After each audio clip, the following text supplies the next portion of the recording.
materi yang ketiga, kita akan bahas kenapa ekspor lebih penting dari impor. Oke, jadi bukannya gue bilang impor itu jelek. Dalam sebuah negara harus ada transaksi impor dan ekspor. Kalau misalnya tidak ada impor dan ekspor, atau misalnya tidak ada salah satunya, itu udah nggak balance. Kayak contoh, hitam harus ada putih, dan lain sebagainya.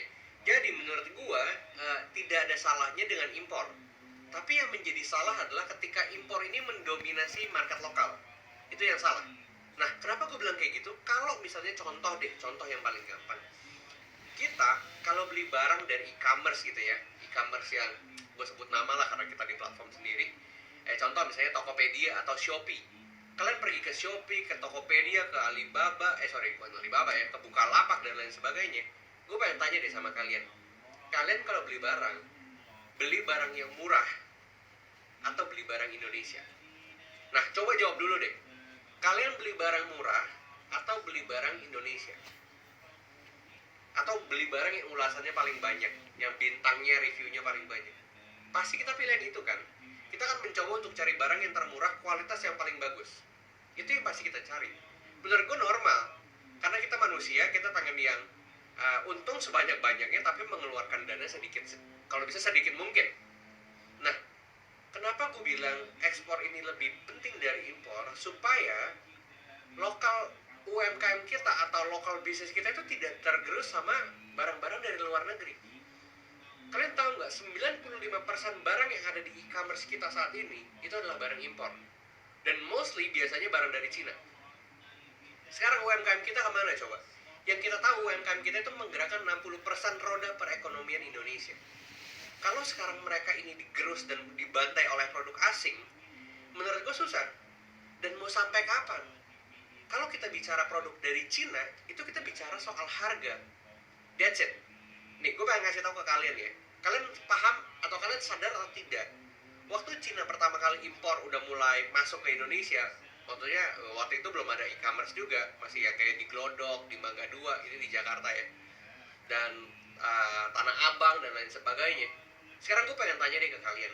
Waktu barang Cina masuk ke Indonesia, ya kan? Itu kan harganya murah, terus kualitasnya jelek. Terus kita sebagai local pride atau local brand, kita bilang gini, ya kan tahu deh, Cina yang murah mah murah, tapi kualitasnya gimana? Kualitasnya kan jelek. Kita nih, UMKM kita nih, kualitas bagus, harga mahal sedikit. Dulu kita bisa bilang kayak gitu. Sekarang, Cina udah murah, kualitas bagus pula. Ini yang menjadi masalah nih. Kenapa? Karena industri di Cina, manufacture di Cina ini growingnya very fast. Pertumbuhan mereka kencang banget. Kenapa? Pajak mereka udah disubsidi oleh pemerintah negara sana. Logistik mereka murah, bahan baku mereka murah. Intinya banyak lah, maksudnya banyak faktor yang mempengaruhi kenapa manufaktur mereka jauh lebih cepat dibandingkan manufaktur kita yang di Indonesia. Itu yang pertama. Kalau sekarang kita bilang produk impor udah bagus murah, sekarang produk kita mau kemana? Kalau kita mau ngadu sama mereka, kita taruh lagi di bawah harga, menurut gue itu berat sekali. Jangankan gitu. Ya, temen gue impor lipstick dari Cina itu 18.000, dia jual di Shopee 20.000. Bayangin, ternyata di Shopee lipstick yang sama 12.000, sampai dia heran sendiri. Importir kecil lawan importir besar, menurut gue udah gak sehat. Terus orang lokalnya kemana? Terus brand lokalnya kemana? Hilang udah. Biasanya brand lokal kita hanya sebatas pembanding untuk membuktikan bahwa oh ini ada barang yang lebih murah, oh impor tuh murah. That's why gue bilang kita sudah tidak bisa lagi main di market lokal. Market lokal udah terlalu berdarah-darah. Kita harus benar-benar ngelihat peluang yang baru, yaitu ekspor.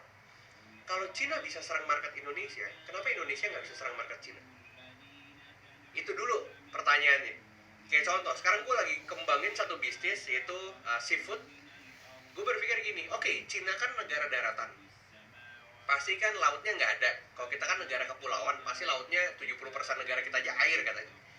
Nah, karena mereka penduduk paling banyak, terus mereka punya Chinese food kan rata-rata makanan seafood dan lain sebagainya, tapi mereka nggak punya laut. Oh, gue berpikir ini sebuah peluang. Gue harus manfaatkan ini untuk gue bisa tembusin market Cina. Jadi jangan mau kita nih ya jadi korban. Wah, Cina nyerang kita, wah susah deh, bisnis sudah susah sekarang, bla bla bla bla bla. Ujung-ujungnya kita ikutan jadi importir. Emang pertanyaannya, kalau jadi importir pasti untung juga? Enggak juga. Kalau kalian belinya setengah kontainer barang si A gitu ya, terus ternyata ada eksportir lain barangnya si A juga, cuman ordernya 20 kontainer, pasti harganya juga udah beda. Kalian juga udah gak kompet di market. Nah makanya daripada kita makin menghancurkan kearifan lokal atau brand lokal kita, mendingan kita bawa brand lokal dari Indonesia ke luar negeri. Tapi kan banyak faktor. Kalian berpikir, susah gimana cari pembeli, bla bla bla. Tenang aja. Di aplikasi ini, di materi ini, kita akan bahas seluruhnya mengenai ekspor. Cari pembeli, cari market, behavior customer mereka di luar negeri seperti apa, dan lain sebagainya. Jadi gue bilang, kenapa ekspor itu harus dari impor? Supaya Indonesia ini bukan jadi negara konsumtif lagi, tapi kita jadi negara produsen yang bisa memproduksi produk-produk yang berkualitas dan kita bisa kirim ke luar negeri. Cina bisa negara superpower ngegoyang Amerika. Tahu nggak kenapa? Karena Cina ekspornya lebih gede dari impor. That's it. Karena Cina juga ekspor ke Amerika dan Amerika impor dari sini. Sekarang menurut gue ketika sebuah negara itu ekspornya lebih tinggi dari impor, menurut gue dia negara yang sustain, negara yang ekonominya stabil, dan menurut gue pasti rakyatnya juga sejahtera. Itu udah pasti. Pasti gue berani ngomong. Karena lapangan kerja terbuka dan lain sebagainya. Makanya gue berharap kalian yang ikut bisa ekspor menjadi salah satu bagian yang berarti buat bangsa ini. Karena kalian menjadi eksportir, itu bukan bicara soal diri sendiri, tapi itu bicara soal hidup banyak orang. Jadi itu kenapa gue bener-bener antusias banget teman-teman yang udah ikut bisa ekspor, terus pengen jadi eksportir, dan gue sangat salut dan gue sangat respect angkat topi untuk itu. Tapi sebelum kita mulai materi-materi yang lebih teknikal,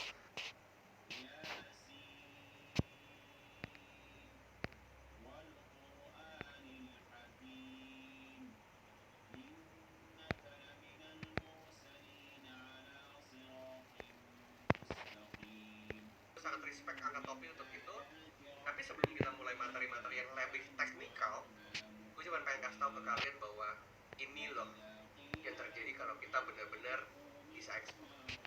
Kurang lebih kayak gitu guys. Jadi yang penting tetap pantengin, tetap panas, tetap berapi-api supaya kita bisa lanjut di materi selanjutnya dengan lebih fokus dan bisa benar-benar bisa belajarin sesuatu yang berharga. Kurang lebih kayak gitu. Oke guys, jadi see you di materi selanjutnya. Jangan pernah sampai. Bye bye.